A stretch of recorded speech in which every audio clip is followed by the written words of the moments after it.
Hello students, today we shall study about narration.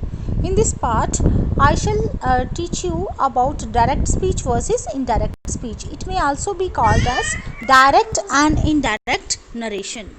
First of all, I shall tell you what is a narration. It is an act of reporting the words of speaker. जब भी हम किसी भी speaker के words को report करते हैं, जैसे वर्ड्स वो बोलता है, उस एक्ट को हम बोलते हैं narration. There are two ways of reporting the words of speaker: direct speech and indirect speech. What is direct speech? The actual words of speaker are quoted as it is. इसमें क्या होता है, जो actual words होते हैं speaker के, उसको हम जैसे उसने वर्ड्स बोले होते हैं उसको हम वैसे के वैसे मीन्स इन्वर्टेड कॉमास में रखते हैं. The exact words of speaker are enclosed in inverted commas. That means direct narration is a kind of speech which is reported by some other person exactly in the words spoken by the speaker. जैसे word speaker ने बोले हैं वैसे के वैसे words जब कोई दूसरा पर्सन उसको बोलता है और वैसे के वैसे वर्ड्स उसको इन्वर्टेड कॉमास में एनक्लोज करता है, उसको बोलते हैं हम direct speech. For example, John is saying that what are you doing and जोगेश आंसर्ड आई एम स्टडिंग. ये देखिए, जॉन ने बोला है व्हाट आर यू डूइंग और जोगेश ने बोला आई एम स्टडिंग. अब इसको हम एज अ डायरेक्ट स्पीच कैसे बताएंगे, एग्जाम्पल्स हैं इसकी. आई एम स्टडिंग इसने बोला था जोगेश ने, और जॉन ने जब किसी भी थर्ड पर्सन को बताना है इसके बारे में, then he will say that जोगेश said comma inverted commas begin I am studying comma close full stop comma close. इस तरह से हम बताएंगे इसको. This is called direct speech.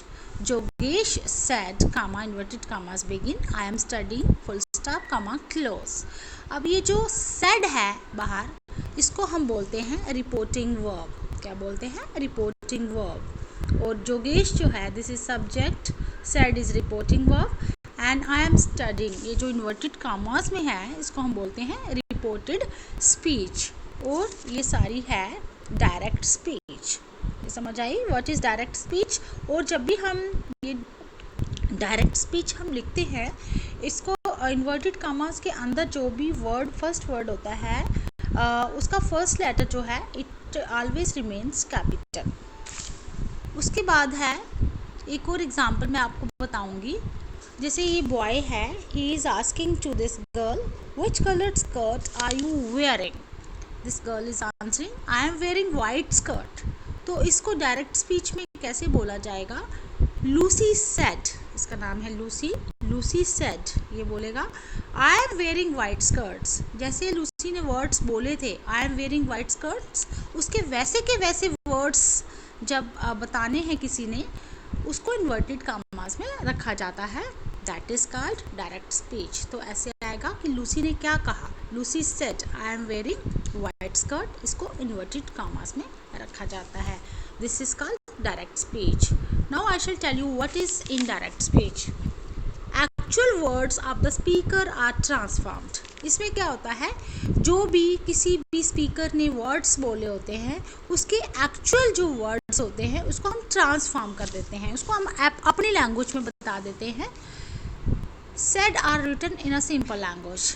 या हम ये भी कह सकते हैं कि उसके वर्ड्स को, स्पीकर के वर्ड्स को हम उसको रिटन सिंपल लैंग्वेज दे देते हैं या उसको सिंपल लैंग्वेज में हम बोलते हैं. Why we need it to avoid confusion while using direct speech while reporting. हमें इनडायरेक्ट स्पीच की ज़रूरत क्यों पड़ती है? ताकि हमें किसी तरह की कन्फ्यूज़न ना हो कि बोलने वाला कौन है, इसमें हम किसकी बात कर रहे हैं, वो क्या बोल रहा है, इस तरह से कोई कन्फ्यूज़न ना हो, इसलिए हमें इनडायरेक्ट स्पीच की ज़रूरत पड़ती है. उसके बाद है एग्जाम्पल्स, इसकी मैं बताऊंगी आपको. जैसे है John is saying what are you doing, जैसे मैंने आपको पहले बताई थी, एंड जोगेश is saying I am studying. इसकी डायरेक्ट स्पीच थी जैसे जोगेश said comma inverted commas begin I am studying full stop comma close. अब इसमें ये थी डायरेक्ट स्पीच. जब इसको हमने इनडायरेक्ट स्पीच में कन्वर्ट करना है तो हम कैसे करेंगे? जोगेश said that he was studying, full stop. अब इसमें कैसे हमने किया इसको, जोगेश सेड, जोगेश यहाँ का सेड रहने दिया क्योंकि यहाँ पे ऑब्जेक्ट नहीं है, सब्जेक्ट है, जोगेश ऑब्जेक्ट नहीं है. अभी इसके रूल्स मैं आपको बाद में बताऊंगी. उसके बाद हमने इन्वर्टेड कॉमास की जगह लगाया दैट और इन्वर्टेड कॉमास को ओपन कर दिया, दैट ही वॉज स्टडिंग. और यहाँ पे पर्सन भी चेंज किया हमने, फर्स्ट पर्सन है यहाँ पे आई, हमने इसको सब्जेक्ट के साथ चेंज करना होता है, आई जोगेश के साथ चेंज होगा तो ही आ जाएगा, ही वॉज स्टडिंग. उसके बाद हमने इसका जो टेंस है वो भी चेंज किया, यहाँ था आई एम स्टडिंग, यहाँ है ही वॉज स्टडिंग. तो यहाँ पे क्या क्या चेंजेस आई, इन्वर्टेड कॉमास जो है वो हमने उसको ख़त्म कर दिया. उसके बाद हमने चेंज ऑफ टेंस किया, उसके बाद हमने कंजक्शन दैट का यूज़ किया. तो इस तरह से ये क्या बन गई, इनडायरेक्ट स्पीच. इसके जो सारे रूल्स हैं, चेंज ऑफ टेंस कैसे होता है, इन्वर्टेड कॉमास को कैसे हमने रिमूव करना होता है और कंजक्शंस कौन से कहाँ पे लगते हैं, इस सब के बारे में मैं नेक्स्ट वीडियो में आपको बताऊंगी. उसके बाद एक और एग्जांपल के थ्रू मैं जैसे बताती हूँ, जैसे लूसी सेड, ये थी direct speech. Lucy said I am wearing white skirt. तो इसको भी हमने कैसे इनडायरेक्ट स्पीच में कन्वर्ट करना है, Lucy said that she was wearing white skirt. यहाँ पे शी आई जो है फर्स्ट पर्सन, हमने लूसी के साथ चेंज करना है and Lucy is a girl. यहाँ पे हम लगाएंगे she was wearing white skirt. तो यहाँ पे भी हमने देखा, हमने कंजक्शन दैट का यूज़ किया, चेंज ऑफ टेंस किया और इन्वर्टेड कॉमास को रिमूव किया. तो it has become indirect speech. इसको हम फिर से थोड़ा रिवाइज करेंगे. Narration is the act of reporting the words of speaker, that is how you are representing the way a person has spoken. There are two main ways of reporting the words of speaker, direct speech and indirect speech. Direct speech क्या होती है, the actual words of the speaker are quoted as it is without any change. The exact words of speaker are enclosed in inverted commas are quotation marks. Indirect speech में क्या होता है, here the actual words of the speaker are transformed, they said or written in a simple language. That was all about direct speech and indirect speech. उसका जो basic है वो मैंने आपको बता दिया.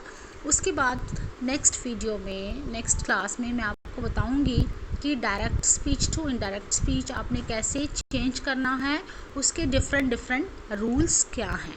Thank you students, have a nice day, enjoy your summer vacation.